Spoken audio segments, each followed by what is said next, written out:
Ay, grabe talaga nangyayari ngayon sa Stolen Life na kung saan pinakita lang ang teaser para bukas, ang episode para bukas. At dito ang unang-unang pinakita na ito ngang si Lucy is hinahanap nga niya itong si Darius niya guys, hindi nga niya ito makita.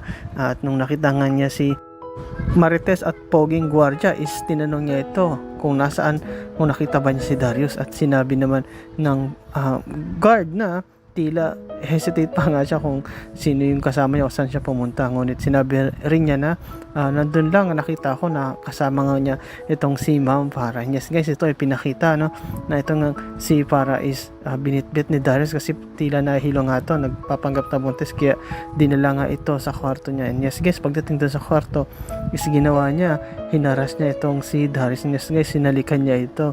At pumapalag nga itong si Darius, ngunit wala rin siyang magawa kasi nga punersa siya nito nga ni Farah na magalikat sila at may mangyari sa kanila. Yes guys, ipinakita nga na ito nga si Lucy is may nakitang panty doon sa may parang basurahan, no? At sabi nga nila, Kadiri, kanino kaya yan? At kinuha nga ito ni Lucy.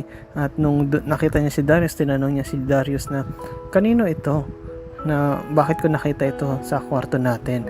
And then ito namang si Darius tila hindi makapagsalita at parang mahuli na siya sa kanilang ginawa na meron nangyari nga uli dito kay Darius at kay Farah. Pero ang tanong dyan guys is, magiging successful ba itong si Farah para nga kunin itong si Darius at itong si Cheska at yung baby nila, at para nga maiwan itong si Lucy, o baka naman ginagawa lang ito ni Farah talaga para pagselusin itong si Lucy at makaganti siya at makuha niya lahat ng kayamanan ng mga rigor, lalong lalo na itong asawa niyang si Darius.